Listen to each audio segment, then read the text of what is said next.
This is the Music History In-Depth podcast for August 28th through September 3rd. On this week's show, a musical organization has started to combat racism from a couple of very surprising sources, and no, we're not talking about present-day politics. Plus, we celebrate a bunch of birthdays, including a couple Rock and Roll Hall of Fame inductees.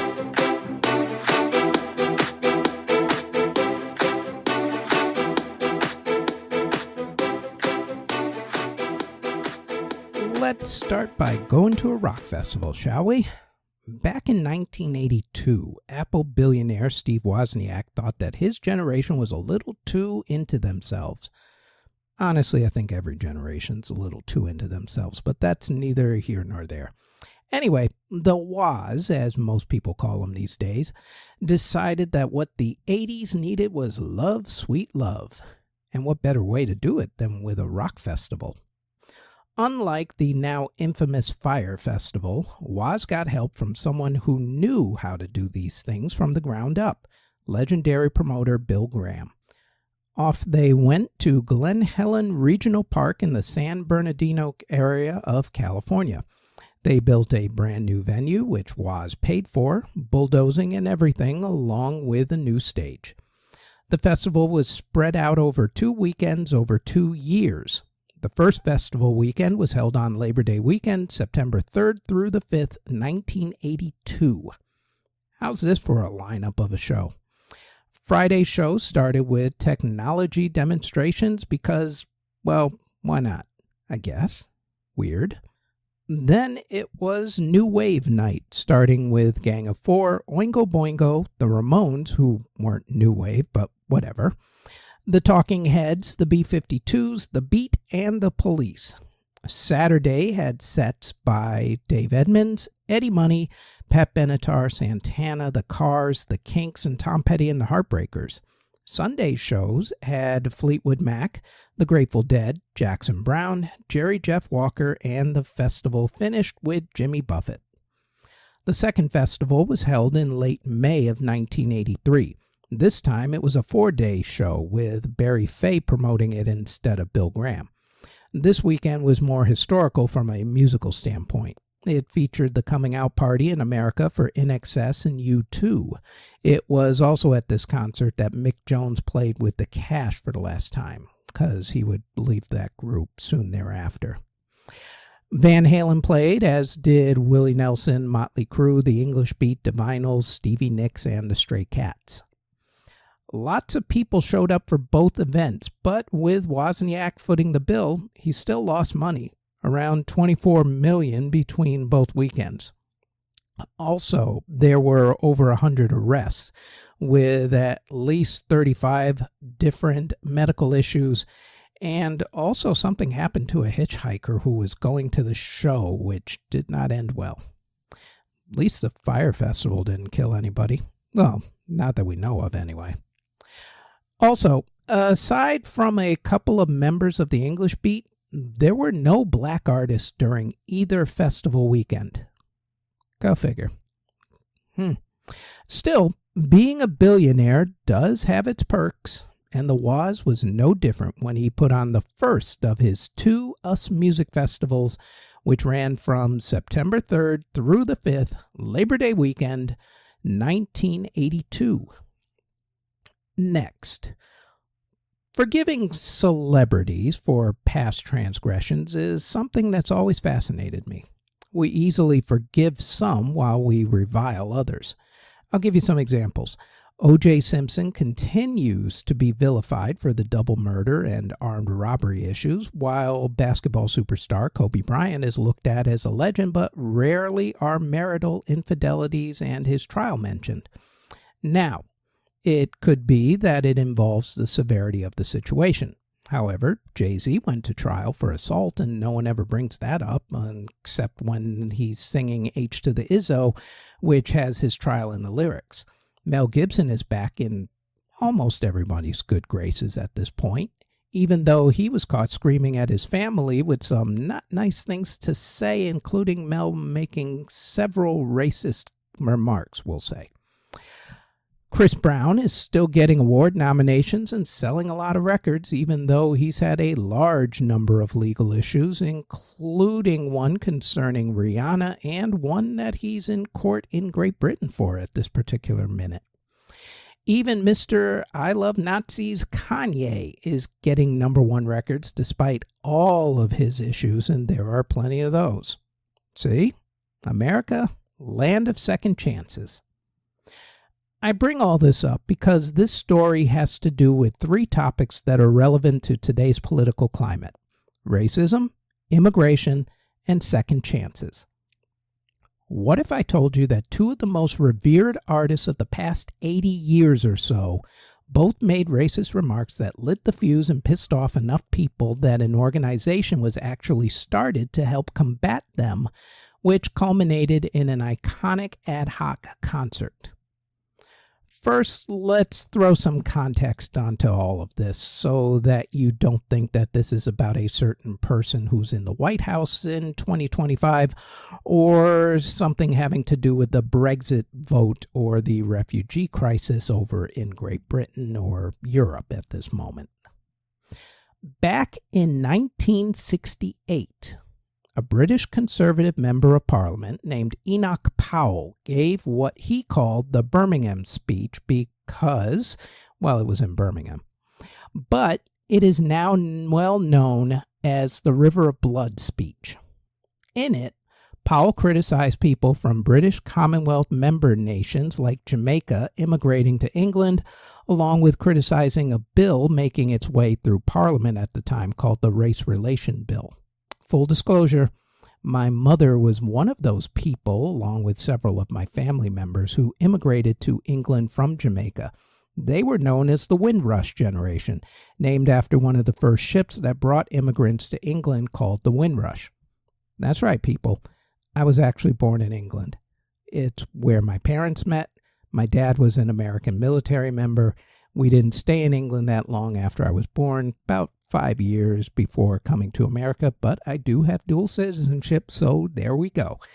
Blissfully can't get kicked out of America. At least not yet, as far as I know. Anywho, the speech was seen as being pretty divisive. When he was talking about member countries, he was not referring to places like Australia or Canada, who are also part of the British Commonwealth. He was referring to countries with people who had darker complexions, we'll say. Does any of this sound a lot like today's political climate? We never seem to learn from history, do we? Also, England actually invited all of those members to their country because they were trying to help build back the country up from the ruins of World War II, which was why everybody immigrated there. England called them to be there. Anyway, at the time, there was and still is a political party called the National Front. Think of it as the British version of the Ku Klux Klan. In the 1970s, thanks to Powell and people like him, they were feeling pretty powerful.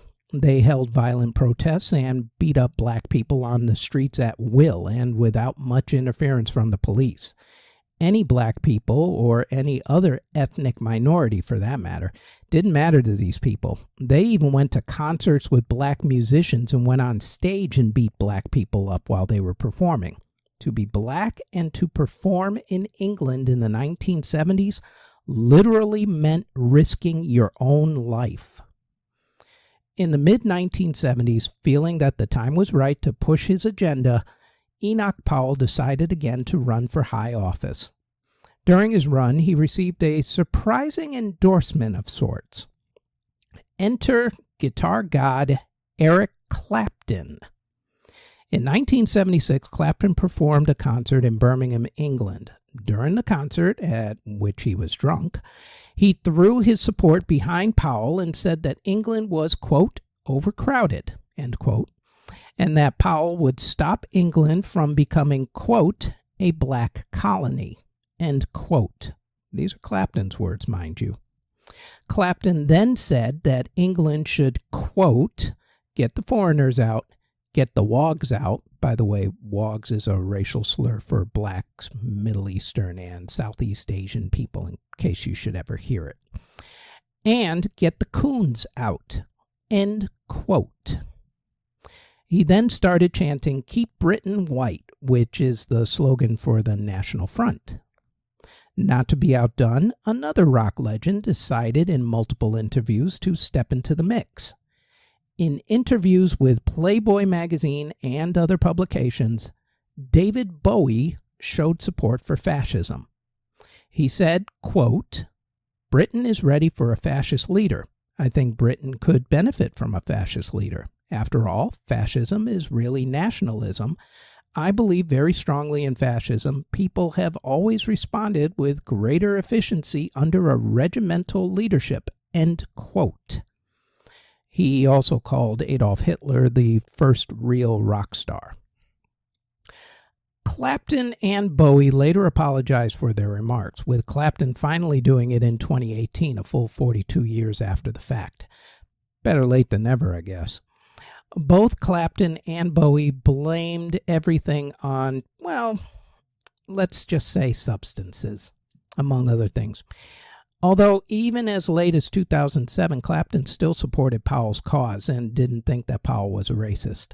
Boy, does this sound like the statements coming out of people's mouths after, well, everything in the past decade, we'll say, in America.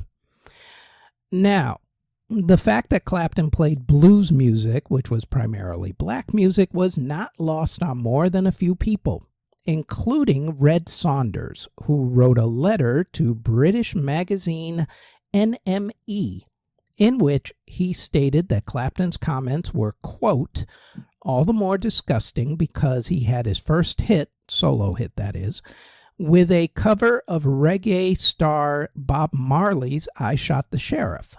Come on, Eric, own up. Half your music is black. Who shot the sheriff, Eric? Sure as hell wasn't you." End quote. This letter wasn't just some angry whining that you would nowadays see on Twitter or X, whatever they call it these days. This one ended with a call to arms. In that same letter to the editor, Saunders called for a group to be put together called Rock Against Racism. The response was very good. So on August 29th, 1976, Rock Against Racism was formed by Saunders, Roger Huddle, among other people. The mission of the group was to promote unity and love and to get kids to not embrace racism. The group started to do concerts with multicultural acts and to do marches.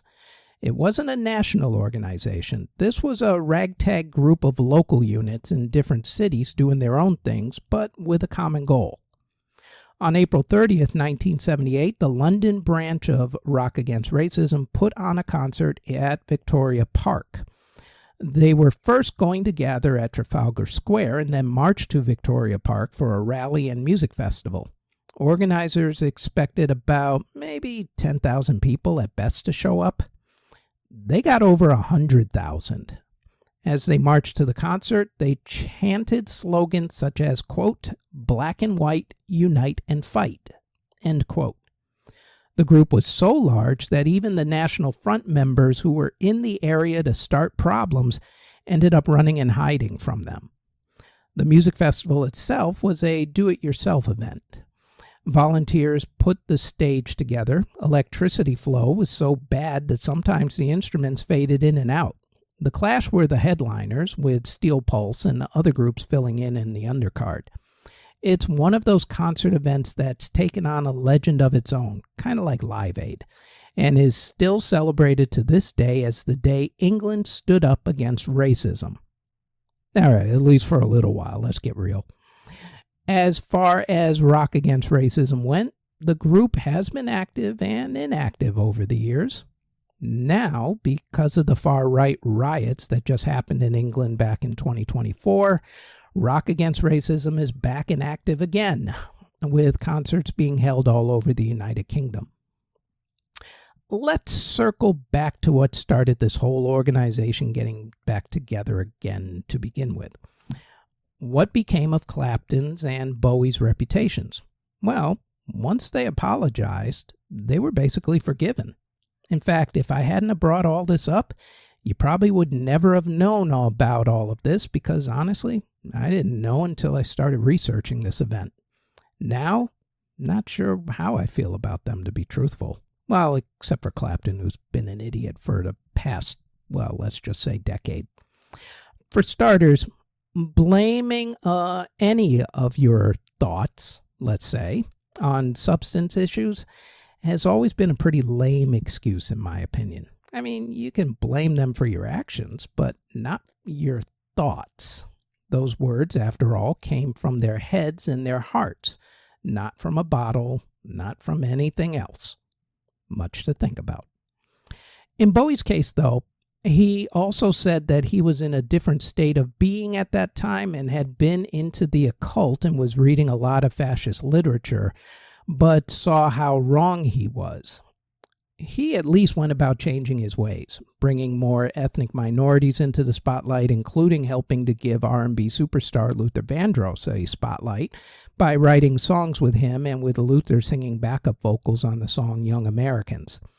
He famously went after MTV in an interview for not playing black artists on their channel in the early 1980s.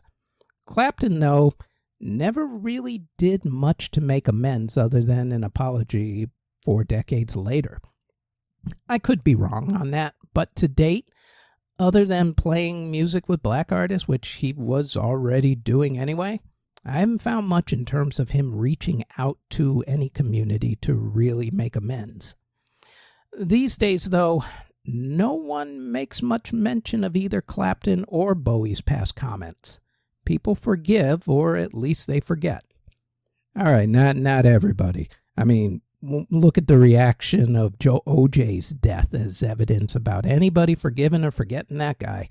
Not happening. In any event, at least some good did come out of all of this when the Rock Against Racism group was formed on August 29th, 1976.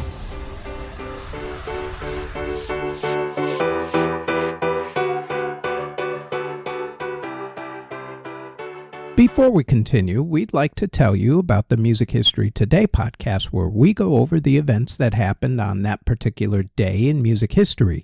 The Music History Today podcast drops every single day, including weekends, on this podcast network. Now, back to the Music History In-Depth podcast.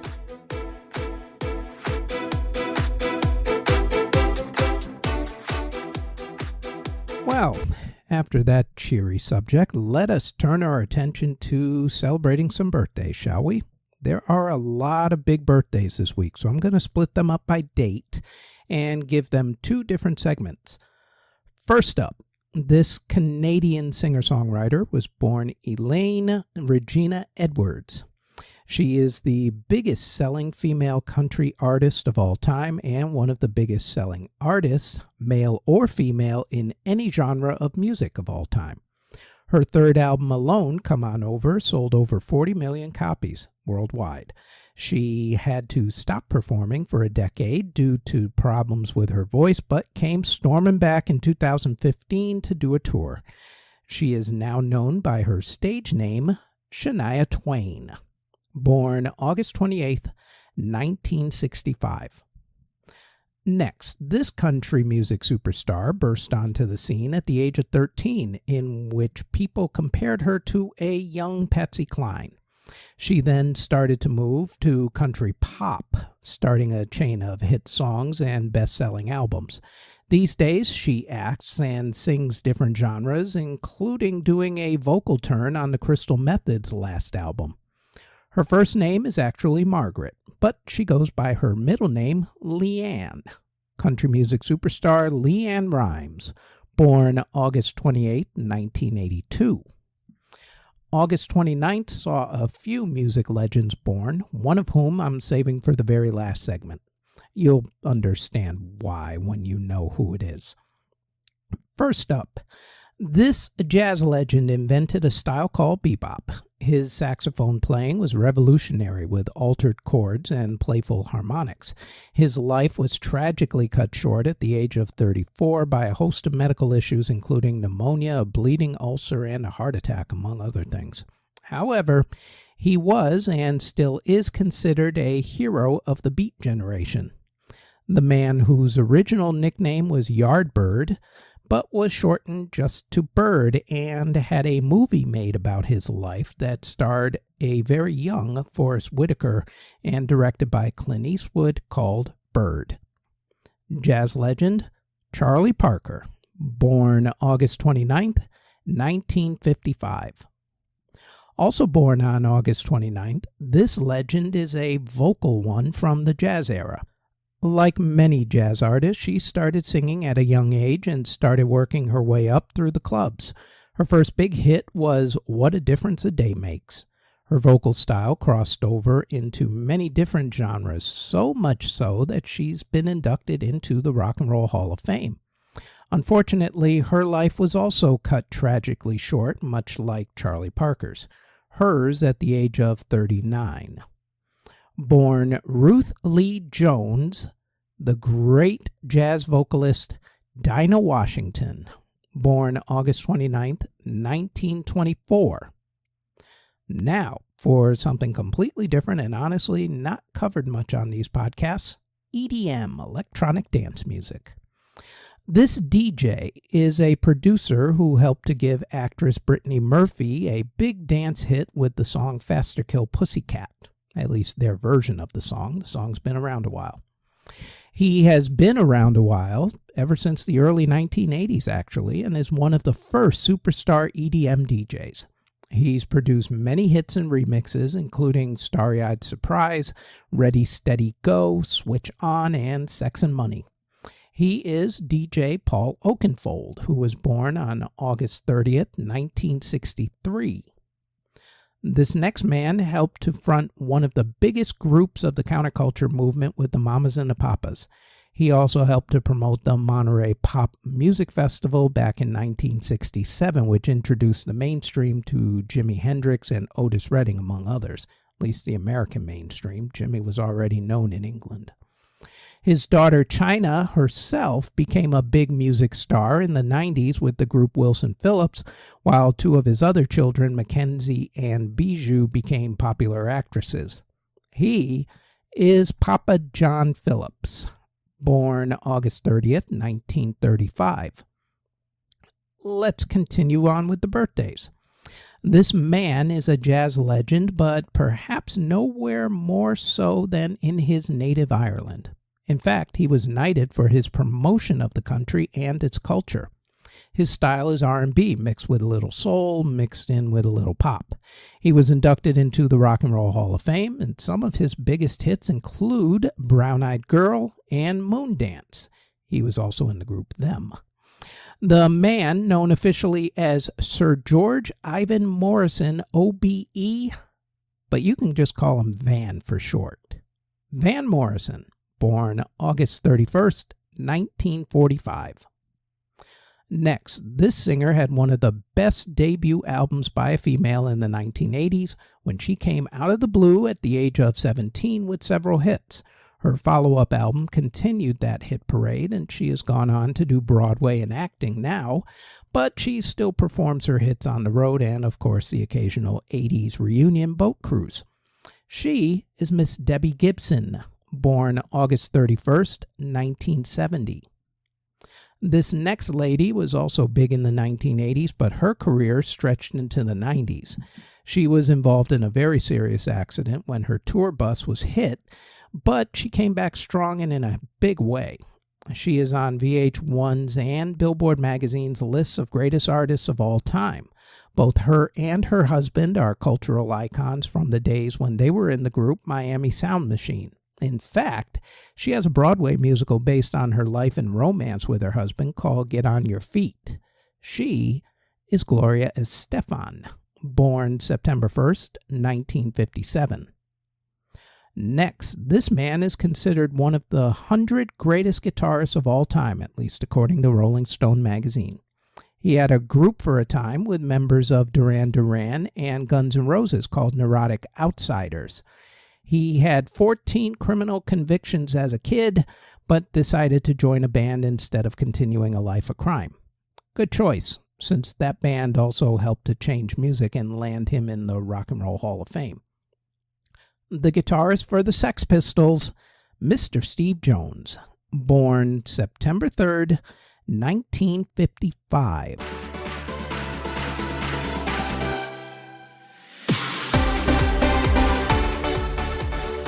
These last two birthdays are both huge. Both of them started as members of groups with their brothers. With one, his brothers are no longer alive. With the other, his brothers are alive, but he is not, unfortunately. And now also one of his other brothers is not alive either. Let's start with the first one. The brothers Gibb, or the Bee Gees as you were, had two parts to their careers. The brothers of Barry, Robin, and Maurice were born on the Isle of Man in England and then lived in Manchester, England. Barry was the oldest, having been born on September 1st, 1946, while twins, Maurice and Robin, were both born on December 22nd, 1949. They started out in a band called the Rattlesnakes in 1955. When the band broke up, they formed a band called Johnny Hayes and the Blue Cats.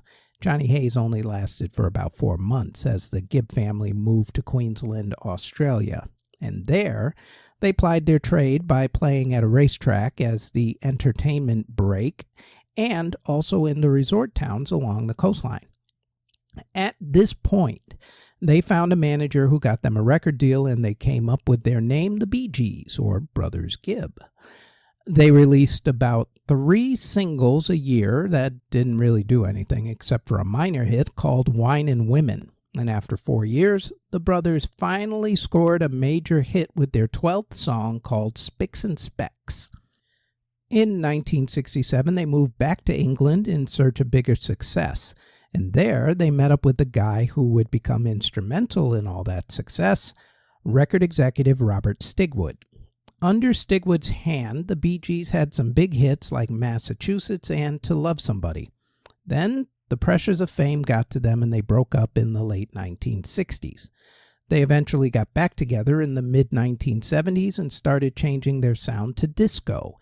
And it was at this point where fate took over and gave them their magnum opus, Saturday Night Fever. Here's some trivia about the movie that turned the Bee Gees into superstars. It was actually based on fake news. Here's what happened. In 1976, music and movie producer at that point, Robert Stigwood, was looking for his next big hit. He had come off of making 2 successful movie musicals, Jesus Christ Superstar and The Who's Tommy. An article in New York Magazine caught his attention. It was titled The Tribal Rights of the New Saturday Night by Nick Cohen. The article told the story about a guy named Vinny and his buddies who were dancers in a discotheque in Brooklyn, New York, and who always dreamed of something bigger. Stigwood was hooked on the story and decided to turn the article into a movie. Vinny became Tony Manero. Stigwood got the Bee Gees to do the soundtrack, as they were already making new music for a new album anyway.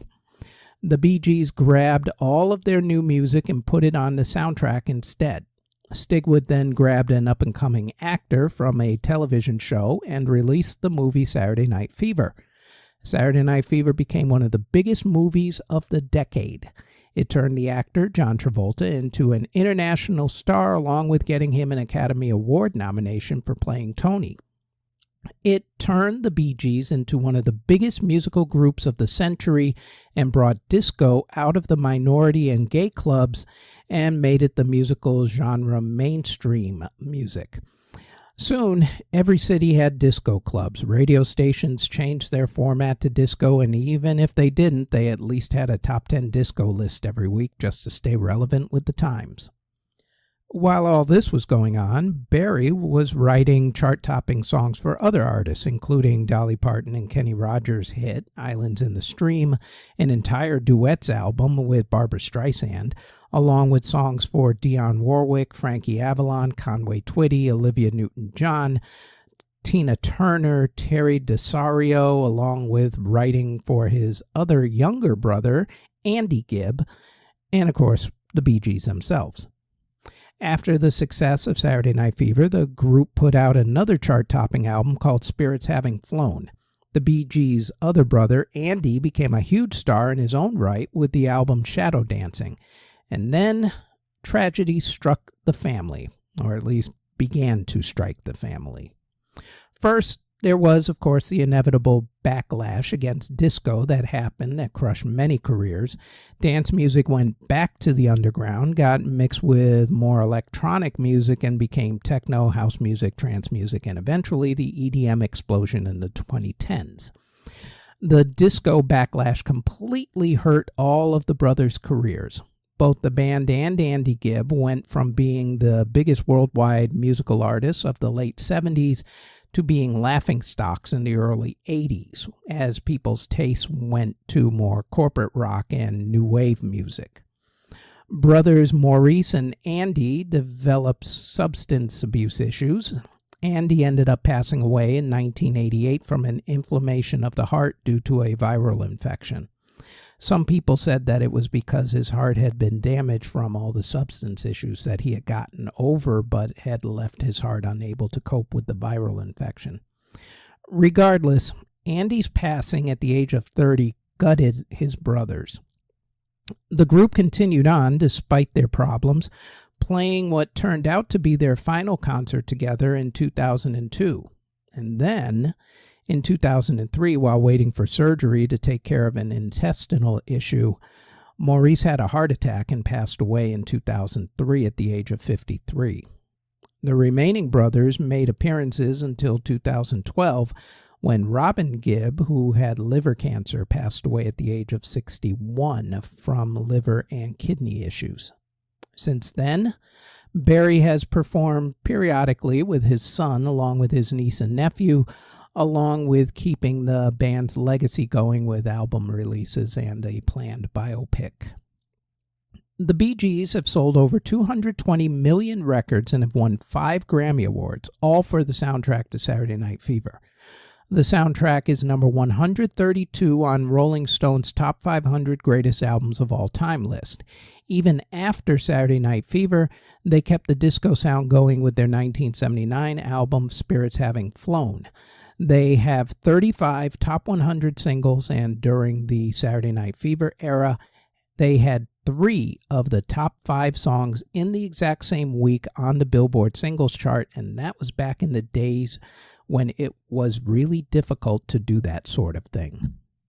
They also wrote and produced chart-topping songs for a number of artists, like I said earlier, including Dionne Warwick and Barbra Streisand and Andy Gibb. The group was also put into the Library of Congress's National Recording Registry for the Saturday Night Fever soundtrack in 2013. One of the greatest songwriters of all time, who honestly does not get enough credit these days or his flowers, so we're giving them to him now, Mr. Barry Gibb of the Bee Gees, born September 1st, 1946. This second brother is the third music legend this week on the podcast who was born on August 29th, who I save for the very end. He is one of the very few artists to be inducted multiple times into the Rock and Roll Hall of Fame. He is the only one who I know who is in as both a member of a family group and as a solo artist, since the other people just had regular groups going, like Eric Clapton and Cream, the Beatles, and every member of the Beatles, etc., etc. Let's give some context to his background and what drove him. The Jackson 5 were formed in Gary, Indiana. It consisted of brothers Jackie, Tito, Jermaine, Marlon, and their little brother Michael, who was born on August 29, 1958. Their father, Joe, had a dream of becoming a professional boxer, but put all of that aside in order to support his family, taking a job as a crane operator in the Gary, Indiana area. Joe had also had dreams of being a musician. He started a band called the Falcons with his younger brother Luther and their friend Pookie Hudson, but that band broke up. Hudson started his own group, which became the doo-wop group The Spaniels, who had the hit song Goodnight, Sweetheart, Goodnight.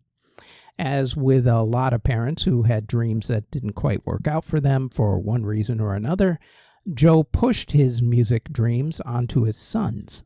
He was an extreme taskmaster who would make the brothers practice for hours on end in order to hone their craft. To some people, his behavior with his family bordered on abuse. These days, that would at least get you a visit from child services. This was the 1960s, though, so no. The J5, as they are sometimes called, started playing talent shows and then started doing theater shows like Harlem's Apollo Theater. It was at the Apollo that Gladys Knight first heard them and sent their demo tape to Motown Records, where their tape was rejected. They were signed instead to a small label called Steeltown Records. The J5 recorded the songs Big Boy and We Don't Have to Be Over 21 to Fall in Love with Steeltown Records. They performed as the opening act for the group Bobby Taylor and the Vancouvers at the Regal Theater in Chicago, Illinois, which is pretty close to Gary, Indiana, about an hour out, I'd say. Bobby was so impressed that he arranged for the J5 to get a second shot with Motown Records. He set up an audition where this time president and label owner Berry Gordy listened to their audition tape. And this time Motown turned them down as well. They didn't want a young act since they already had a young act, a teenager by the name of Little Stevie Wonder. However, after thinking about it for a little while, Motown finally decided to take a chance, and they signed the band to a contract.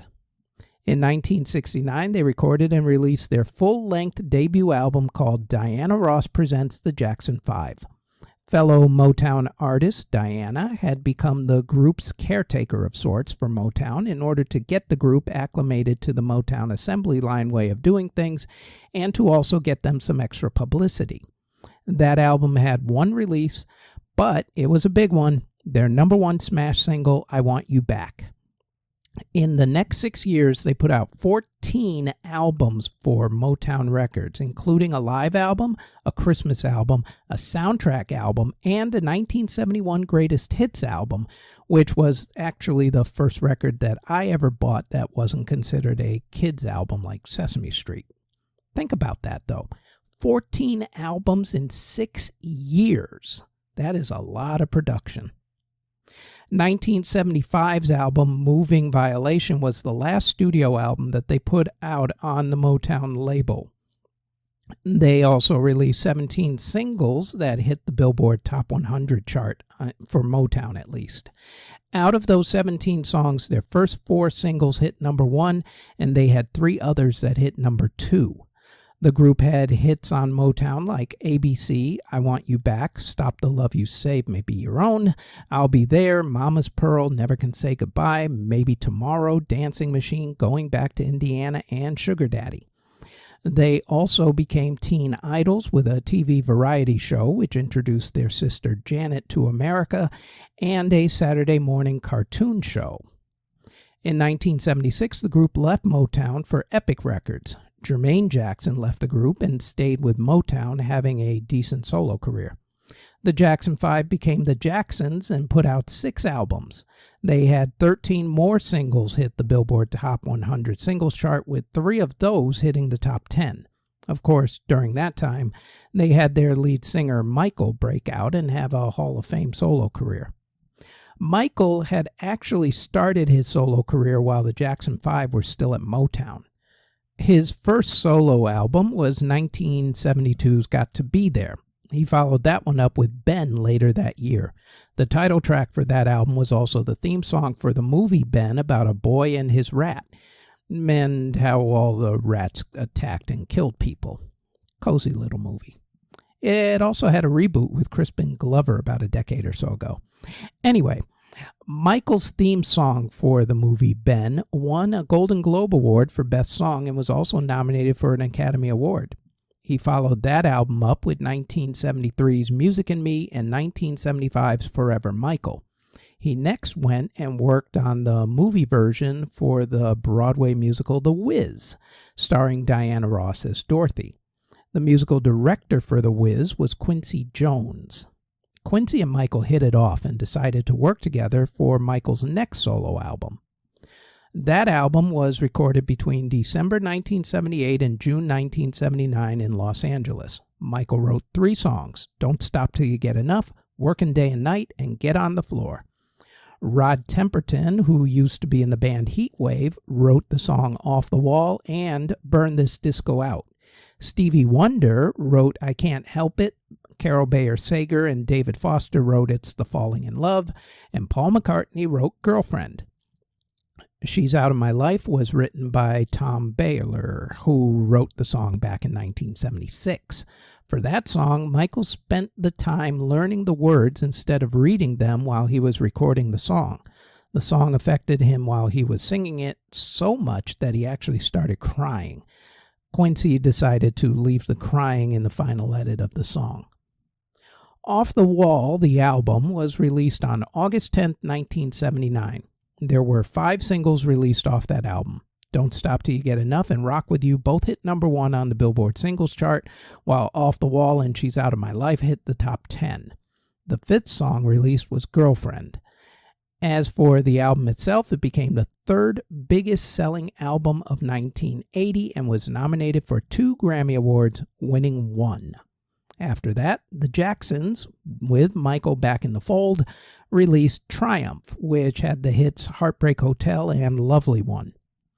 Although Michael's solo album, Off the Wall, had sold 20 million copies worldwide and had spawned those hits, Off the Wall, Rock With You, and Don't Stop Till You Get Enough, the album did not get Album of the Year at the Grammys that year. Michael was upset. In fact, he was so upset that he vowed that his next album would be bigger and also respected more by the Grammy Awards. What's more, he had tried to get on magazine covers in order to promote his album and himself, but Rolling Stone famously declined to do a story on him. As he told someone afterwards, quote, "I've been told over and over that black people on the cover of magazines don't sell copies. Just wait. Someday those magazines are going to be begging me for an interview, and maybe I'll give them one, maybe I won't." End quote. With that in mind, Michael went to work on his new album. He recruited Quincy Jones, who had produced Off the Wall, to produce this album. They recorded 30 songs, agreeing to 9 of them for the album. He got songwriter Rod Temperton back to help write a few songs, including Thriller. Got horror film master Vincent Price to do the voice towards the end of the song, which Vincent pulled off in 2 takes. Recruited the members of the group Toto to play on songs like Beat It, had Eddie Van Halen do a guitar solo, and got Paul McCartney to duet on a song. And when all was said and done, both Michael and Quincy listened to the album, and they hated it. They then spent the next 2 months stripping down the songs and remixing them. Finally, on November 30th, 1982, Michael released the album Thriller. At first, it did okay, but not spectacular. The Girl Is Mine with Paul McCartney was the lead single. That went top 10. The next single, Billie Jean, had a little intrigue, some infighting, and a little history to go along with it. The song was written by Michael. The story of the song is about a woman who accuses a man of being the father of her child, of course. According to Michael, the song is not about one woman, but it's about a bunch of women who accused his brothers of fathering their children back when he and his family went out on tour. According to a few other reports, though, the song is actually about one crazed fan in particular who had accused Michael of fathering one of her twins. Don't even ask me how that's possible. I have no idea. Then, after sending him crazed letter after crazed letter, sent him a letter with a gun telling him that he needed to, basically go at a certain time, because if they couldn't be together in life, then they would be together in death, right after she would, of course, take care of her kid. Thankfully, none of that actually happened. The woman was found and she ended up in a psychiatric hospital, and we don't know what happened after that. Quincy Jones didn't even like the song at first. Didn't think it even belonged on the album. He didn't like the opening at all. In fact, he hated it. Michael would not change it. Michael wanted co-producing credit for the song because, according to Michael, the actual song was pretty close to the demo that Michael himself had made that Quincy had hated. Quincy said absolutely not, and their arguing got to the point where they didn't even talk to each other for a couple of weeks. Another thing about the song was what they called sonic personality, which is when you hear the first few seconds of a song and you automatically know which song it is and who did it. Since the first few seconds of Billie Jean are drums, that meant doing something completely different. They built a special drum platform and a few other tricks to help get that unique drum sound that you hear in the beginning, and they're absolutely right. The second you hear the first few beats, you automatically know it's Billie Jean. You don't even have to try. There were two other things that helped make this song and album pretty historic. The first was a music video. Directed by Steve Barron, MTV refused to play the video as they were, quote, a classic rock and roll station, end quote, which was, of course, their way of saying that they didn't want to put black people on their channel. Michael's record label president, Walter Yetnikoff, famously threatened to pull every music video off of the channel unless they played Michael's video. And when that record label was CBS, which at that time was the biggest record label in the world, that threat carried an awful lot of weight. It basically meant that MTV would be down to playing maybe 15 music videos. MTV relented and played Billie Jean. Good choice, as it helped to make both the song and MTV extremely popular. The second thing that made the song so popular was a TV special. The Motown 25 special was recorded on March 25th, 1983 in Pasadena, California. No one knew it at the time, but one performance during that special would end up electrifying the world. The special itself was pretty good. I mean, a lot of the Motown greats were there. Stevie Wonder, Marvin Gaye, Junior Walker, Mary Wells, and Martha Reeves were there. The night had a lot of reunions. Diana Ross performed with the Supremes for the first time in a while. Smokey Robinson was back with the Miracles for one night only. And Michael and his brothers got back together again. The Jacksons performed a medley of their biggest Motown hits, and then they all left the stage except for Michael. Michael then performed Billie Jean, which was the only non-Motown song performed that night at the special. About midway through the song, he spun around, slid backwards, and spun 3 more times. The crowd went wild because they had just seen Michael Jackson perform the moonwalk for the first time to Billie Jean. Now, the moonwalk is not a new dance. It wasn't even back then. People had been doing versions of it for years. In fact, if you watch the old videos of 80s b-boy breakdancers, they did what was known as sidestepping. Michael actually learned how to do the moonwalk from 2 dancers who had done it on the TV show Soul Train, and also did it from one of the guys from Shalimar. That was where he really learned it from. He just took it to a whole other level, and he did his version of it. At the time this special was recorded, his album Thriller had been out for about 5 months and was still doing okay on the pop charts. Billie Jean was finally getting some airplay on MTV, but it wasn't a huge smash quite yet. Also, there was no internet to speak of at that time and no social media, so word had not gotten out about Michael's performance. That all changed on May 16, 1983, when the Motown special premiered on NBC television that night. It was a Sunday night. I remember it very, very well. Before that night, Michael was a popular artist with a bunch of hits with his brothers, the Jackson 5, and a few solo hits, but not many. After that night, especially on May 17th, 1983, all anybody could talk about was Michael's performance, and especially the moonwalk.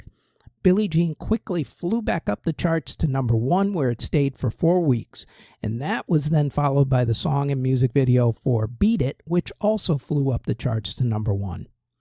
The combination of Billie Jean and Beat It suddenly made MTV must-see television and turned the network into a pop culture phenomenon. As for Michael, well, it's kind of hard to describe just how huge he became. I'm going to try it this way. Take the craziness over Justin Bieber, BTS, NSYNC, Taylor Swift, Beyonce, virtually every other teen obsession out there, and combine them. And you're still not going to get close to the craziness that surrounded Michael Jackson. If you don't believe me, check out some of the footage from that era on YouTube, especially some of his live videos. The man literally had thousands of people outside every hotel that he stayed at. They had to close off streets just so the guy could get from place to place. As for the album, it started selling over 1 million copies a week, going to number 1, stayed there for almost half a year, only to be interrupted in that run a few times by other albums like Prince's Purple Rain soundtrack, before then going right back to number 1. Michael received a lot of critical acclaim and 8 Grammy Awards, including that elusive Album of the Year Grammy. It's been certified to have sold over 36 million copies in America, making it the second biggest selling album of all time behind the Eagles' greatest hits in America, but has claimed sales of 67 million copies worldwide. It still to this day sells over 100,000 copies a week worldwide and is still the biggest selling album worldwide by far. And since album sales are no longer the way people purchase their music, that record's probably going to stand for a few generations. Also about those magazines that would never put him on the cover, Rolling Stone came begging for him to do an interview with them, even though they had only given him 4 out of 5 stars for their initial review of Thriller. Michael thought about it and then granted them the interview, but only if they put him on the cover. They obliged, with that issue of him being on the cover becoming their biggest selling issue in a very long time. Black people can't sell oh my goodness. The magazine industry. Even though Michael did not want to get back with his brothers, his family talked him into it, so they released the album Victory in 1984 and went out on tour with Michael, calling it the Victory Tour, which was a financial disaster due to mismanagement, not due to popularity, as ticket sales were pretty brisk. After that, though, Michael was officially done with the group and went off to make the albums Bad and Dangerous, along with, of course, becoming fodder for the tabloids with rumors about him selling the Elephant Man's bones, and, of course, sleeping in a hyperbaric chamber, and a ton of controversy, which garnered him the nickname Wacko Jacko. There were also 2 cases in the criminal justice system on various charges, including a felony one that he was acquitted of, at least in the criminal court system, but not in the court of public opinion, including having a documentary about it made a few years back. As 2009 started, Michael Jackson found his career in freefall. By that time, he was rumored to be heavily in debt.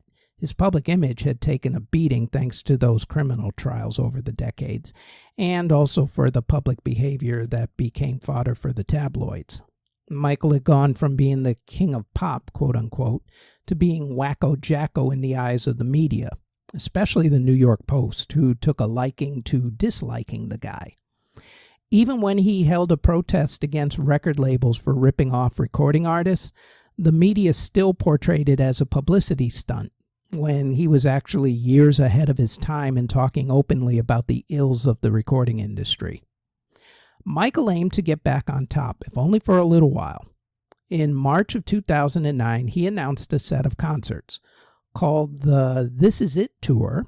It was supposed to start in London, England at Wembley Stadium, and then go to Paris, New York City, and Mumbai.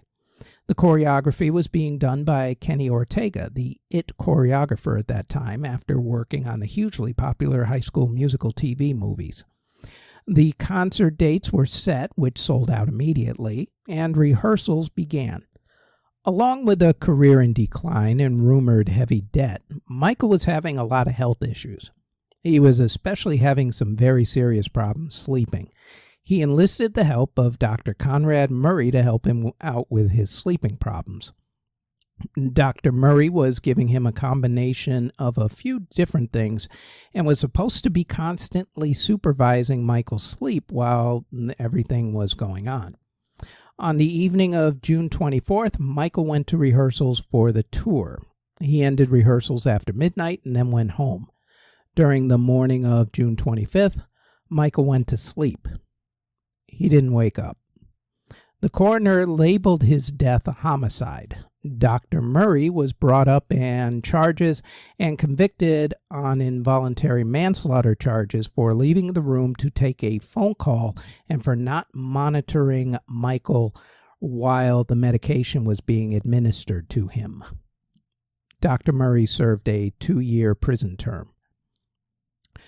Michael's death overshadowed the death earlier that particular day of another Hollywood legend, actress Farrah Fawcett, who had passed away from cancer.